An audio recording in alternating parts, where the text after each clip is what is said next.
За та бүхний энэ өдрийн амар амгалан айлтгая. Эрүүл мэндийн яамнаас коронавирус халдвар буюу COVID-19 талаарх ээлжит мэдээллийн цаг эхэлж байна.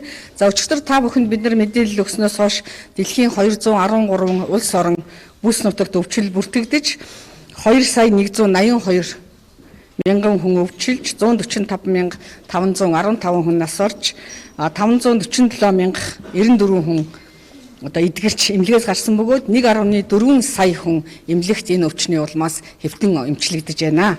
За ингээ өвчлийн байдлаар нь одоо Америкийн нэгдсэн улс, Итали, Иран, Испани, Герман, Франц, Швейцар, Их Британи, Турк улсууд өвчил өндөртэй, тархалт ихтэй хэвэн байна.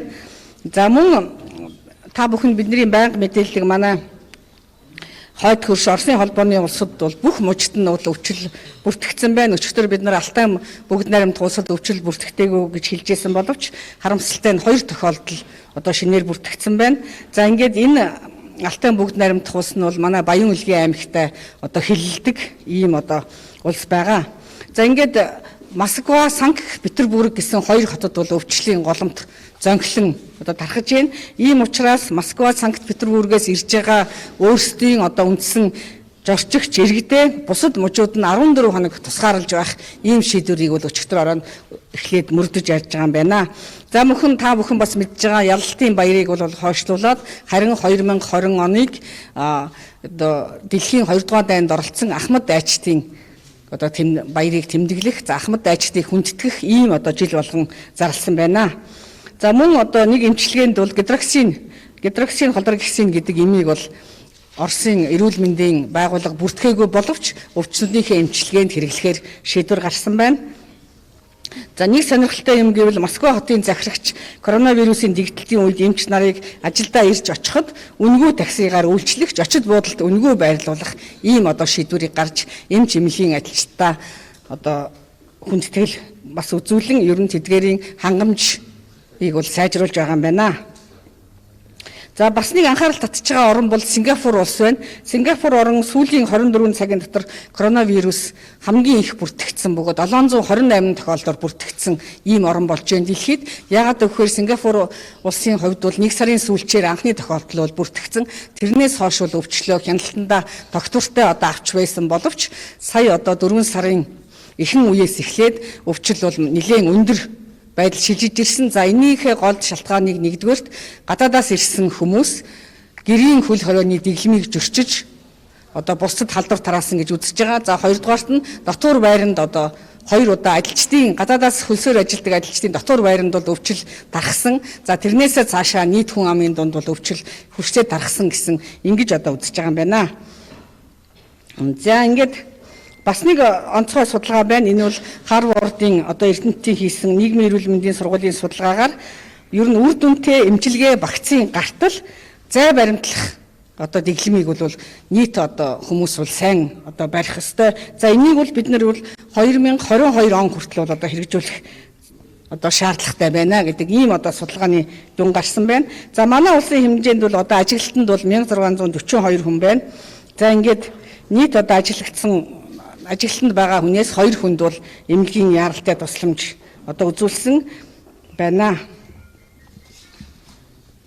За ингээд 119-р одоо дугаар гэж байгаа манай 24 цагийн ажиллаж байгаа. Энд бол 148 одоо дуудлага ирсэн. За энэ 48 дуудлагын одоо ихэнх хэсэг нь бол дахин нэмхүү доктороос эсрэг бий гэдгийг сайн тайлбарлаж өгөөч гэсэн одоо ийм хүсэлтүүд ирсэн байна.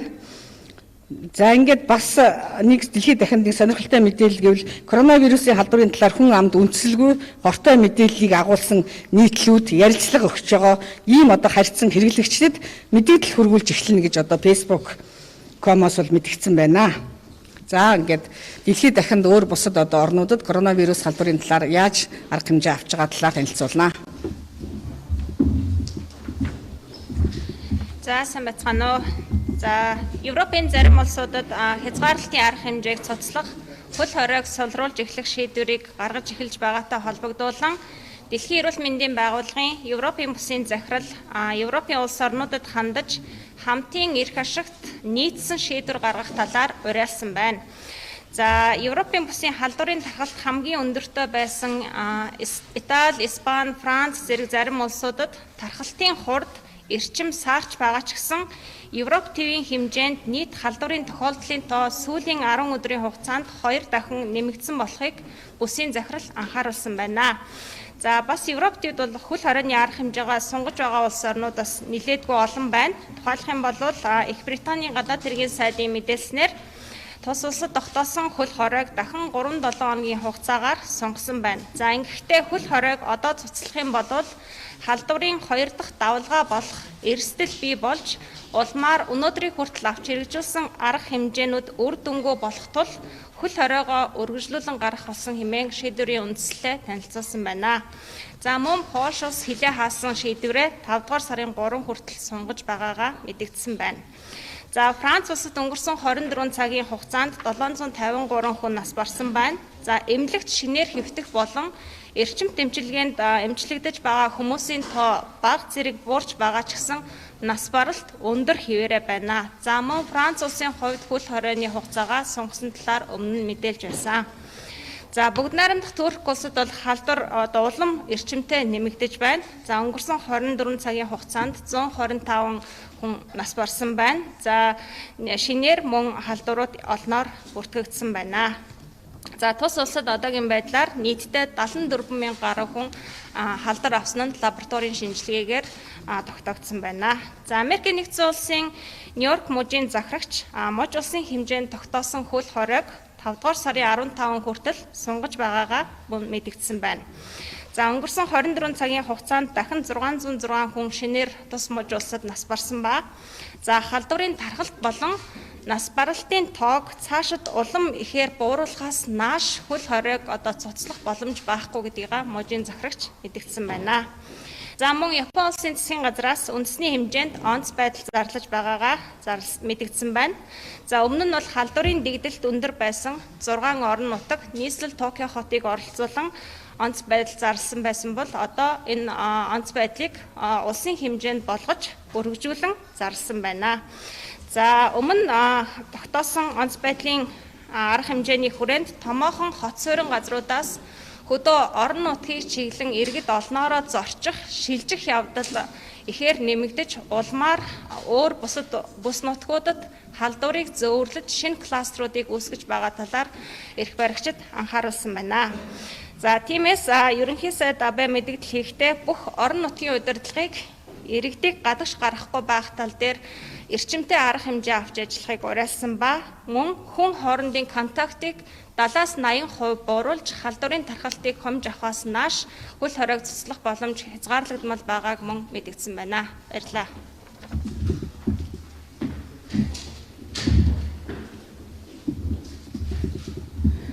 За дэлхийн эрүүл мэндийн байгууллагаас энэ хөл хорионы дэглэмийг бол хэрвээ одоо шаардлагатай гэж цуцлах үед үе шаттайгаар одоо цуцлах. За ингээд эргээд дахиад үе шатгүй юм уу гинт одоо туслах юм бол маш олон газар кластер маягаар өвчл гарах ийм одоо байгаа учраас энэ тал дээр онцгой анхааралтай хандаж дахин шинээр 2 дахь 3 дахь давлгааг одоо үүсэхгүй байх талаар онцгой анхааруулсан байна. За ингээ эрүүл мэндийн яам бол би өчигдөр бас та бүхэнд хэлжсэн дандаа Эрдэнэтийн судлаачдын багтай Эрдэнэтийн судлаачдын багийнхаа одоо судалгаа шинжилгээний үндсэн дээр үндэслэн бодлого шийдвэрээ одоо гаргаж хэрэгжүүлж явдгаа гэд. Өнөөдөр та бүхэнд ингээд өдөр одоо 7 хоногийн 5 дахь өдөр болгон энэ дэлхийд дахинд хилж коронавирусын халдвар хэдийгээр шинэ боловч маш олон судалгаа шинжилгээ хийгдэж байгаа. За энэний тоомлсон одоо мэдээллийг бол хүргэж явах болно. За ингээд эрүүл мэндийн яамны технологийн одоо зөвлөлийн нарийн бичгийн дарга анагаах ухааны доктор Оюун Сүрэн та бүхэнд энэ коронавирус халдварын талаарх судалгаа шинжилгээний дэлхийн тоомыг товч танилцуулнаа.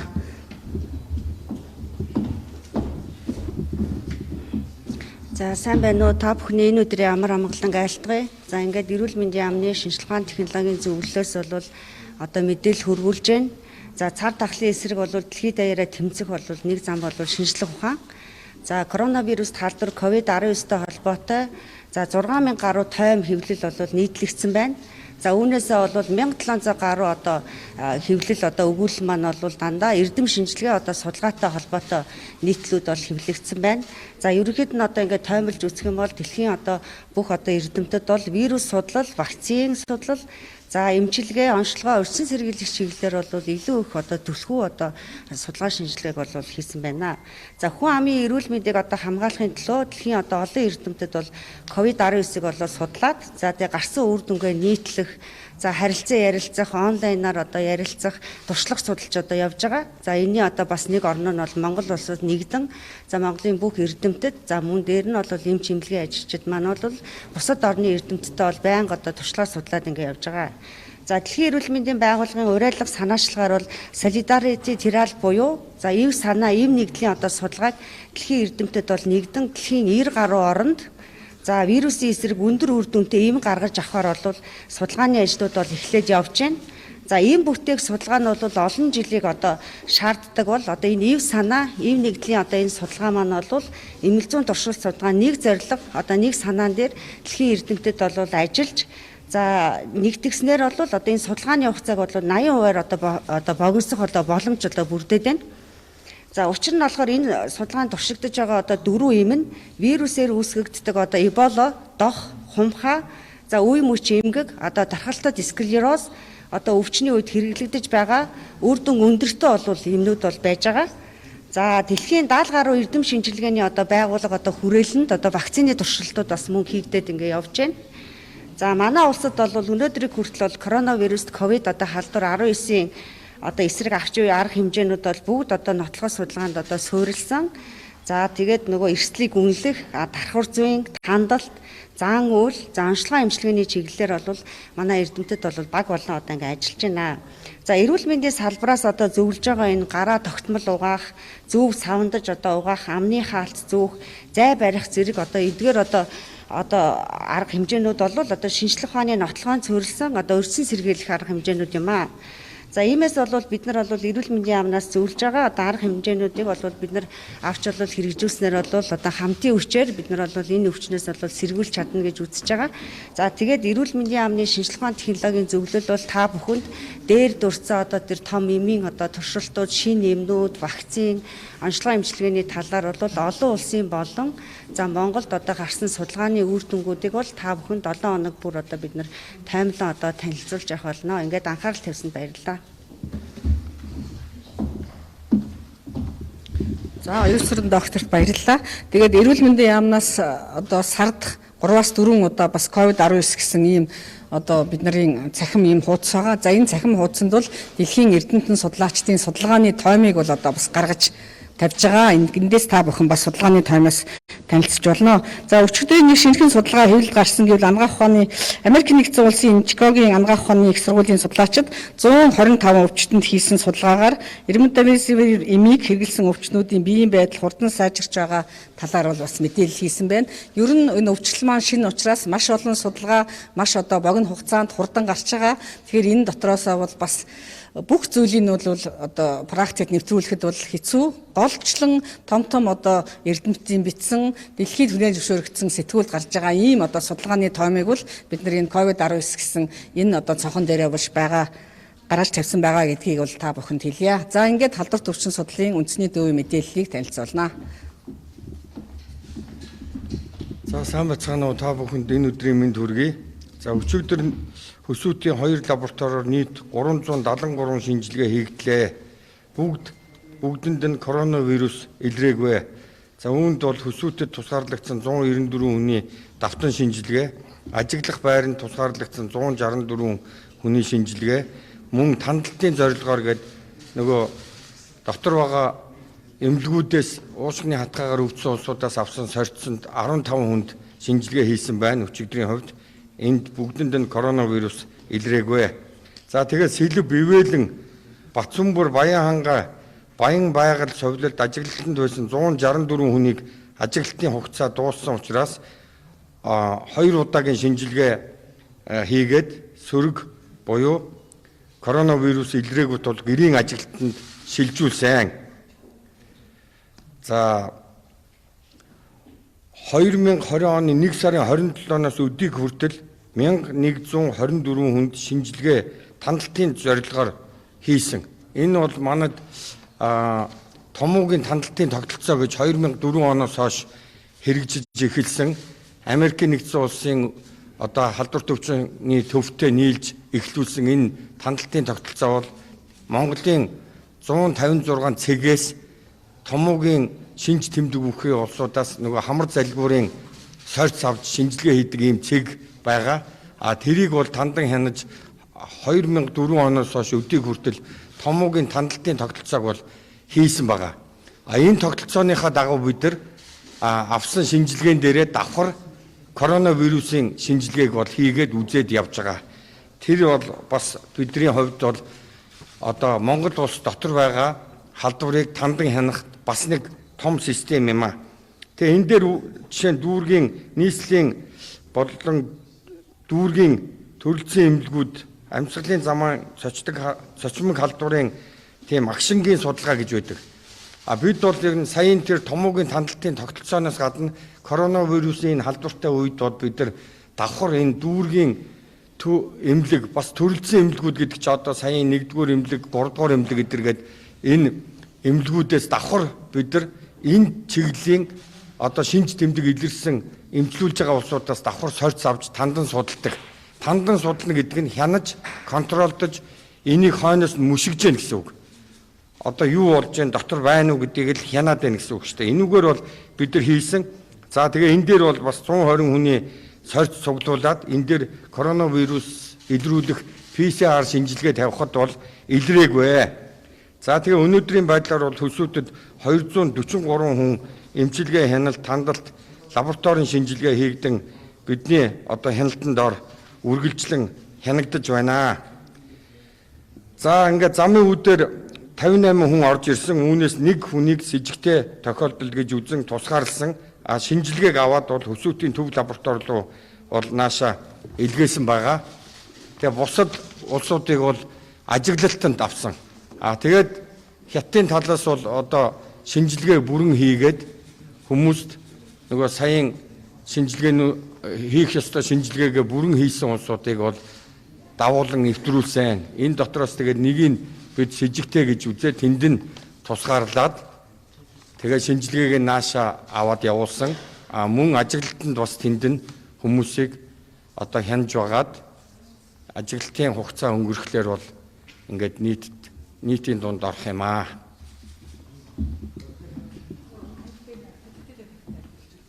За юу антител буюу эсрэг бие гэдгийг тайлбарлаач гэгээд тэгсэн байна. Тийм учраас одоо нийт иргэдэд тайлбарлаж байгаа учраас энгийн тайлбарлая.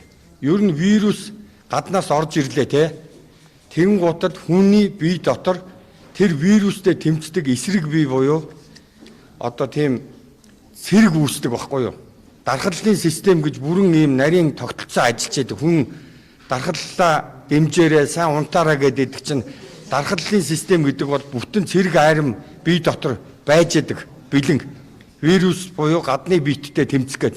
Тэнгуут гадны биет шинээр ингээд ороод ирэнгуутал тэр хуучин байгаагүй учраас тэрний эсрэг дархлалын систем ажиллаад эсрэг бие буюу тэр орж ирсэн вирустэй тэмцдэг цэргийг бэлдэж гаргаж ирдэг. Тэр нь тодорхой хугацаа өнгөрдөг. Тэгээ тодорхой хугацааны дараа тэр яг вирустэй яс одоо тэмцдэг тэрийг бүр онцлогийг мэдэж зөвхөн тэрийг онцолж барьж авч дарж чаддаг тийм онцгой бие буюу эсрэг бие үүсдэг. Энийг бол дархлалын одоо системийн онцлог гэж үзээд байгаа. Тэгэнгუთ л одоо саяын хэлдгээр коронавирус чинь цоо шин юм учраас хүний биед байгаагүй учраас шинээр ороод ирэнгуут дархлалын эсүүд ажиллаад систем ажиллаад коронавирусын эсрэг зориултын бие гаргаад бэлдээ тавьчихж байгаа. Тэр нь болохоор коронавиг таньдаг болсон учраас тэр бас нариндаа бол хамгаалж тэмцээд бид нар бол энэ гадны ил дай хийгээд байна шүү дээ. Гаднаас хилээр энэ дамжуулан Монгол улсад коронавирусыг оруулж ирэхгүй төлөө бид үзээд байна. Бидний дотор бас үздэг тийм тэмцдэг бид нар шиг айрам бүтэн айрам хүлээж байгаа байхгүй юу? Тэгэнгუთ хүний биелүү коронавирус дамжаад орлоо юуны дархлалын систем ажиллаад эхэлнэ. Тэгээд тэр эсрэг бие гэдгийг хэлээд байгаа байхгүй. Тэгэхээр өчигдөр би юуг тайлбарласан гэхээр коронавирус арилжлаа те эдгсэн 5 хүнээ яри. Коронавирусыг бид арилгачлаа эдээчлээ гэд мөн ажиглаад цаашаа хянаад гадагшаа хяналтанд тавьсан байгаа штэ. Гэтэл коронавирус биеэс арилсан байхад эсрэг бие нь үлдчихдэг байхгүй юу? Тэр коронавирус энэ хүн дээр ороод гарчээ гэсэн дохио тэмдэг болсон тэрний эсрэг тэмцсэн цэрэг нь үлдчихдэг. Тэр цэрэг бол удаан хугацаа гарч тэр бие дотор байж болно. Коронавирус орж ирэхэ болоод удвал мартагдаад за энэ одоо ингээд дахин ирэхгүй юм чинь ингээд өөрөө ингээд аажмаар бол алга болцдог.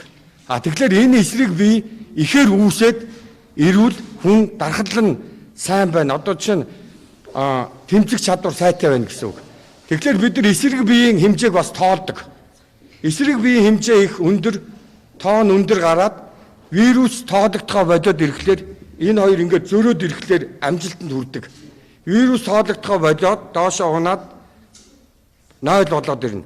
Эсрэг бие харин хэмжээ нэгсээд ирэхлээр хүний бие энэ тэмцэлд ялаад бүрэн тэр вирусээс салж байгаа гэсэн үг. Тэгээд ер нь тэмбүү өвчин дээр ч гэсэн тэгдэг штэ. 10 жилийн өмнө өвдсөн хүнийг бод бид нар цусанд нь шинжилгээ хийхэд энэ хүн тэмбүүгээр өвдсөн байна гэдгийг бид мэддэг. Яагаад гэвэл тэмдэг тавиад орхичдаг байхгүй юу? Гэхдээ тэр хүн яг одоо өвдөөгүй байна гэдгийг бас бид нар хэлж чаддаг. Тийм учраас тэр хүнийг одоо чи одоо 10 жилийн өмнө өвдөжээ гэж шалгаагаад байхгүй. Тэгсэн мөртлөө тэр хүнийг мэдчихдэг. Яагаад гэвэл бид нар энэ цусны банк үүсгэн гээд бас одоо энэ цусны станц гэж ажилладаг штэ. Тэд нар нөгөө цус бэлтгэхдээ бас энэ нарийн тэмбүү доход тэргээд нарийн шинжилгээнүүд хийдэг. Тэр дотор зарим улсуудад одоо санаачлагаараа орж ирэхэд тэмбүүгээр өвдсөн тийм уул мөрн байж байгаа учраас тэрийг авдаггүй байхгүй юу. Гих маягаар ийм нарийн тогтолцоо бол хүний бие дотор ажиллаж байдаг. Тэгээ энийг бол дархлалын систем гэдэг. Тэгээ энэ дархлалын системийн онцлог бол эсрэг бие юм аа. Эсрэг бие буюу одоо тэр вирустэй тэмцдэг тусгай бэлтгэгдсэн зөвхөн тэрэнд зориулагдаж бэлтгэгдсэн тусгай айрам гэсэн үг. Тэр айрмын тоо ихсэх юм бол бид нар энэ вирусыг бие дотор бол гаргахгүй ялна. Тэгээ вирусыг унгаах, вирусыг өсөлтөнд бууруулах төрлийн тийм чиглэлийн эмчилгээнүүд хийдэг. Жишээ нь вирус бол одоо эслүү одоо бид нар сая хүний бие рүү орж байгааг ярьжсэн бол одоо эслүү вирус ингээд орох гэж хахад нь садаа болдог, хаалт болдог бүлэг юм байна. Вирус руу нэвтэрч орцсон хойноо өөрийгөө үржүүлэхийн тулд вирусын уургуудыг өөрийнхөө одоо уургийн генийн дараалалаар дуудаж өөрийгөө бэлдэж авдаг. Тийм одоо вирусын онцлог байхгүй юу? Тэр үед нь бас хаалт садаа болдог бүлэг юм байна. Мөн эс дотор орчоод өөрийгөө бий болгоод эсээс ингээд төрж гарах гад хүн төрж гарч одоо хүүхэд төрдөг шиг вирус төрж гарч олшрох гэж байхад нь яг энэ үед нь хаалт болдог. Ийм хэдэн чиглэлээр ажилдаг бүлэг эмүүд вирусын эсрэг эмүүд ажилдаг.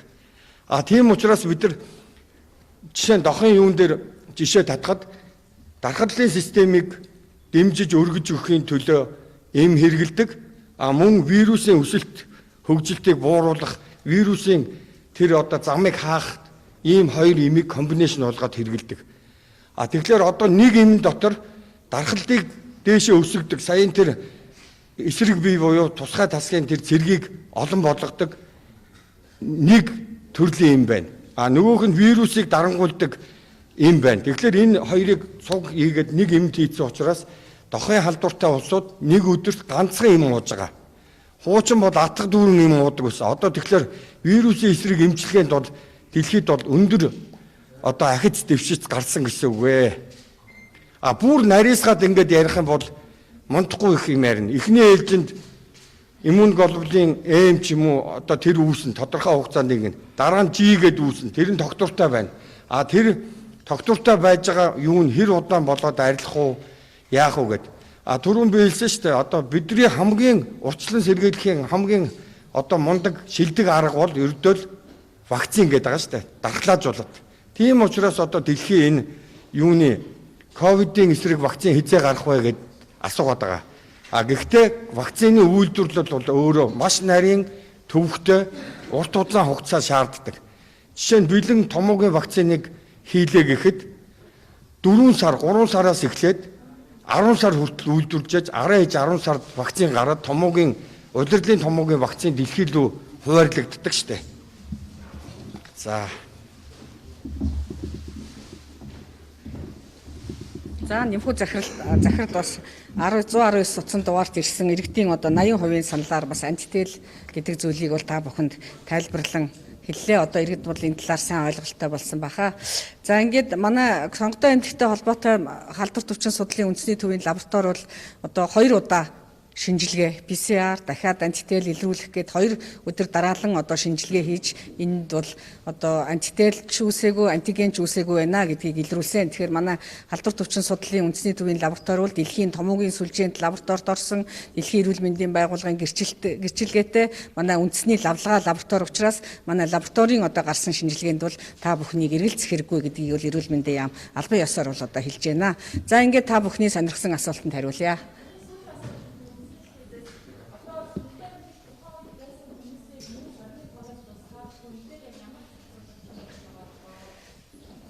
За сонготой эмнэлэгт 21 хоногт хүмүүсийг тусгаарлах шаардлагагүй. Яагаад гэвэл тэнд одоо коронавирус илрээгүй учраас тусгаарлах шаардлагагүй.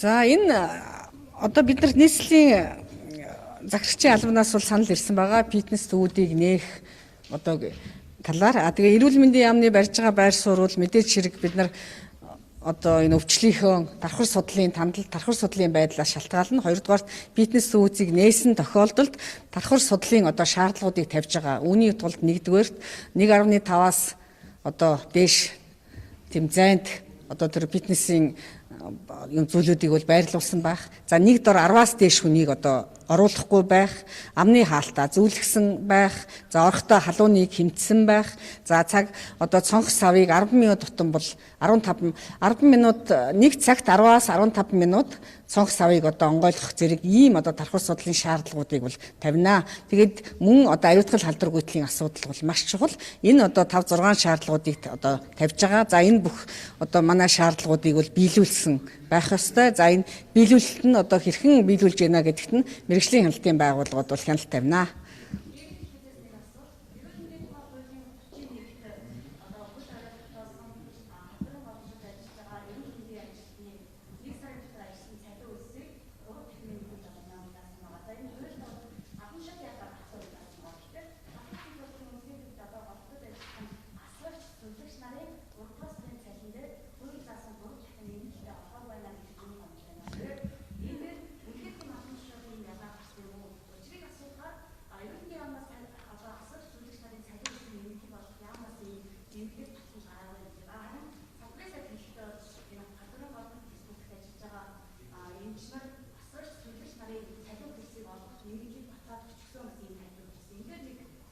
За нэмхүү захирал тайлбар өгнө.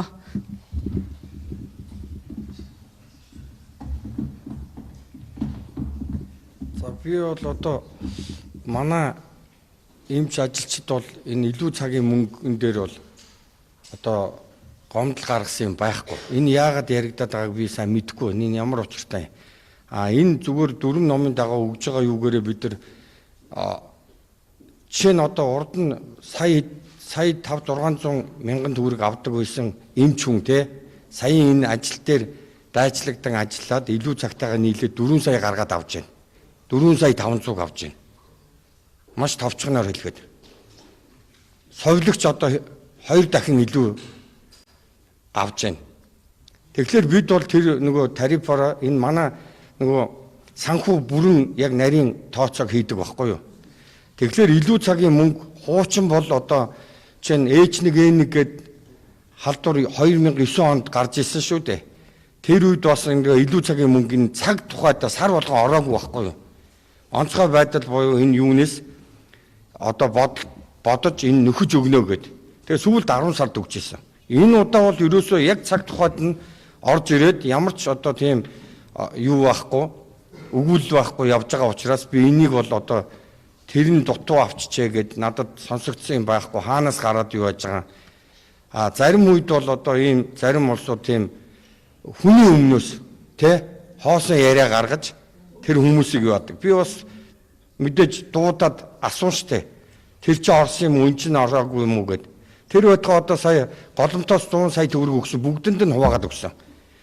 Тусгай одоо жишээ нь тасагт ажиллаж байгаа хэсгүүдтэй өгье гэд тусалт нь ингэсэнгүү. Тэгэхээр бүгд көсүүтийн одоо 800 ажилчин гэхэд бүгдэд бид тэмцэж байгаа. Нэг нь нөгөөгөө үүргээ гүйцэтгээд өөр халдварыг бас хариуцаад арын даагаад явж байгаа учраас бүгд хуваана гэсэн. Сая сүүлд бас дахиад Франц иргэний компаниас 100 сая төгрөг өгсөн. Бүгдэнд нь хуваасан ижил. Тэгэхээр бидний энэ хуваалт бол зөв шудраг байгаа байхгүй юу? Дахиад бас онцгой байдлаас нөгөө нэмэлт мөнгө манайх руу оруулсан шүү дээ. Тэрэн дээр бүгд бас хуваар дөрвөн номын дагуу юугээ бичээл бүгд одоо ажиллаж байгаа хэн ажиллаж байна. Хэн одоо чухал постон дээр маш чухал үүрэг гүйцэтгэж байна гэдгийг бүгд мэдж байгаа учраас хоорондоо тэндээ яриад ямар ч зөрчил гомдолцоон байхгүй. Ийм үед гомдолцоон гаргах юм бол хамгийн одоо аюултай. Энэ бол их аюултай үе байхгүй юу? Тийм учраас одоо хүний өмнөөс тийм юм ярьж биднийг сэвтүүлэх болооч ээ. Үнэхээр манайхан дотроосоо ингэх юм бол бид нар өөрснөө ирээд надтай уулзчихна. Доторынхоо өөрийнхөө нэг хариуцсан хүнд хэлж чадах болсууд. Тийм биз?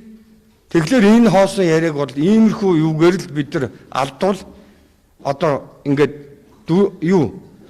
нөгөө зохион байгуулалт сулраад ирнэ. Алдагдаад ирнэ гэсэн үг шүү дээ. Иймэрхүү юмыг бол нарийн бүр танилцуулга хийж ч болно.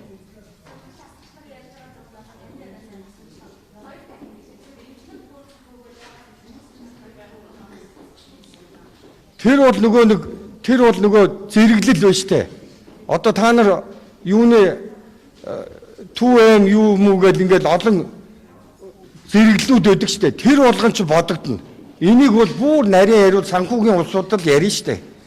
Тэгээ одоо би жишээ нь олон жил ажилласан хүн гэхэд миний ажилласан жилдээ тусал нь бодно. Тэгээ миний зэрэгдээ би бол ангаах ухааны доктор, профессор хүн. Тэгэхээр би тэрний нэмэгдлүүд орж ирнэ. Тэ?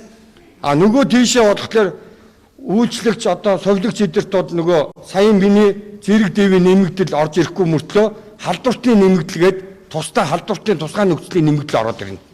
Тэгээ тэр хүний цалин өөрөө анханасаа одоо улсын тарифаар тавигдсан цалин цаашаа бодогдоод явхлаар чинь тэр дөрвөн номороо явхлаар л тэр зөрөө гараад байгаа байхгүй юу? Энэ болгоныг одоо нарийн юу авал санхүүгийн улсуудад тэрийг ярих баг. За ингээд та бүхэн мэдж байгаа 1 сарын 3-наас эхлээд эрүүл мэндийн яам, эрүүл мэндийн салбар бол 7/24 гэсэн өндөржүүлсэн бэлэн байдалд бол ажиллаж байгаа. Тэгээд салбарын бүх ажилчид одоо энэ коронавирусыг Монгол улсад оруулахгүй, оруулсан бол хохирол багтаа даван туулахын тулд ажиллаж байгаа. Тэгэхээр энэ мэтийн одоо нэг жижиг сажиг асуудлаар бид нар хөөцөлдмөөргүй байна. Эрхэм сэтгүүлчээ. Бидний одоо зорилго бол маш их том зорилготой. Нийт одоо ард түмнийхээ эрх ашиг энэ төлөө ажиллаж байгаа байхад жижиг сажиг зүйлээр бас одоо хөөцөлдөхгүй байх. За хоёрдугаарт дэлхийн эрүүл мэндийн байгууллагаас анхааруулж байгаа юм бол эв нэгдэлтэй байх хэрэгтэй. Ард түмэн, эмч нар бүх зүйлдээ эмч нартаа итгэж эв найрамдалтай байх хэрэгтэй. Гэтэл сүүлийн үед бас зарим одоо сошиал ертөнцид эмч нарыг дайрч доромжлох, гутаах. За манай одоо бидний багш, олон жилийн багш, академич одоо маш олон ийм эрдэнтэн докторуудыг бид нар тусалж байгаа ийм хүмүүсийг одоо гутаанд оромжлох ийм зүйлүүд явж байна. Ийм учраас бас эрхэм залуучууд та бүхэн жудагтай байж, эв нэгдэлтэй байж хамтын хүчээр бол бид нар энэ одоо өвчлөлийн ард гарнаа. Тэгэхээр салбарыг харлуулах, хүмүүсийг одоо доромжлох явдлыг бол аль болохоор бага байхыг бол та бүхнээсээ уриалж байна. За ингээ баярлалаа. Өнөөдрийн хурал дуслаа. Маргаашийнхаа ээлжит цагаар иргэн уулзъя.